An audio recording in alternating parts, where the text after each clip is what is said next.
গাজীপুরের শ্রীপুরে China Mandarin জাতের বাহারি কমলা বাগান ঘুরে দেখতে প্রতিদিন দর্শনার্থীদের উপচে পড়া ভিড় জমছে। আলহামদুলিল্লাহ, আল্লাহর কাছে শুকরিয়া দেয়। এখানে সুন্দর একটা বাগান হয়েছে, কমলা বাগান, তারপর মালটা বাগান। গাজীপুর থেকে যে মানুষ আসে, অনেক জায়গা থেকে মানুষ আসে দেখার জন্য। আমি মানস রাস্তা থেকে এসেছি, আমি পঞ্চগড় থেকে আসছি। দেখলাম, বাচ্চাদেরকে নিয়ে আসলাম, খুবই সুন্দর পরিবেশ। সারি সারি চায়না কমলা গাছে ঝুঁকে থাকা কমলা দেখে বিমোহিত দর্শনার্থীরা। অনেক সুন্দর কমলা হয়েছে, দেখার মতো পরিবেশ। আবার যারা আসতেছে ভালোই, অনেক লোকজন আসতেছে। আমি বলবো সবাইকে, যেমন উদ্যোক্তা হলে অনেক ভালো হয়। সবার বাড়িতে একটি করে গাছ লাগাইলে সবার খাদ্য চাহিদা মিটবে। বিশেষ করে শুক্র ও শনিবার উপচে পড়া ভিড় বেশি লক্ষ্য করা যায়।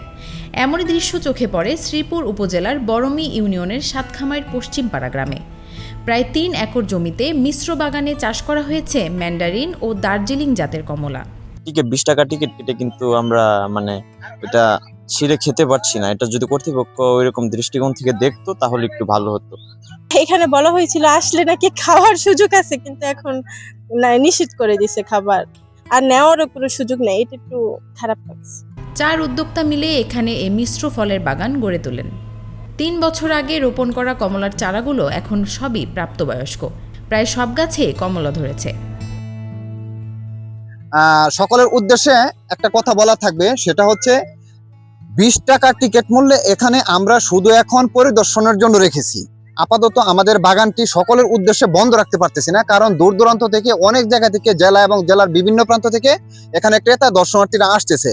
তাদের সুবিধার জন্যই কিন্তু এখন আমরা বাগানটি ওপেন রেখেছি। আমরা কিন্তু চাইলেই এখন বন্ধ রাখতে পারতেছি না।